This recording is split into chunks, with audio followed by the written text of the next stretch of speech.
And so it is with COVID. We've been living in the midst of a public health emergency of varying degrees for nearly 2 years. And that came crashing down on us in the midst of an information emergency and a collapse of public trust emergency that we've been living with longer than that. So certain kinds of conversations strike me as irresponsible in this context. The whole universe of anti-vax whataboutism strikes me as irresponsible. Now, it's not that there's nothing to debate there.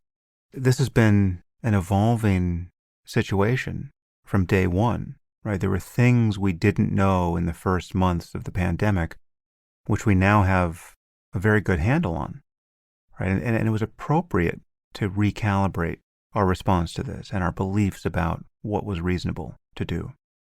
So there has been a lot to debate, and I am the first to admit that the public health messaging and the posture of many of our institutions has earned all of the mistrust that they've received.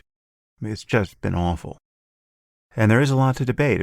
Whether it's masking or school closures and lockdowns or vaccine mandates and the emphasis on vaccines over treatments and how we talk about natural immunity versus vaccines and boosters for kids versus boosters for people my age. The lab leak hypothesis. There's been a lot to talk about that is worth talking about in a way that is rational and open to argument and not captured by insane political trends. The general trend has been mainstream institutions getting captured by far-left political ideology to a degree that is still denied by many mainstream figures.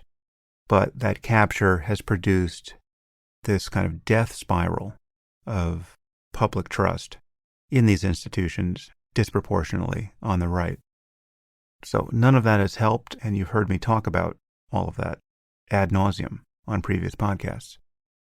But there is a lot that could and should be debated here in good faith about COVID and our public policies. But not everything here is debatable, and not every question can be raised in good faith.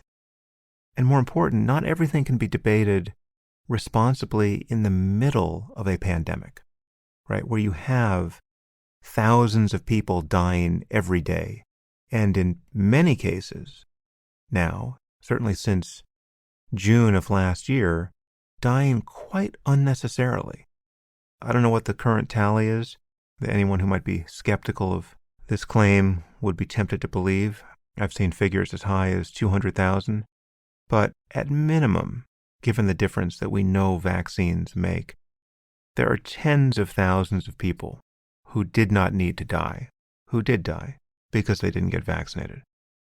So the remedy for this standoff of sorts has not been for me to invite someone like Bret Weinstein onto my podcast to debate these issues.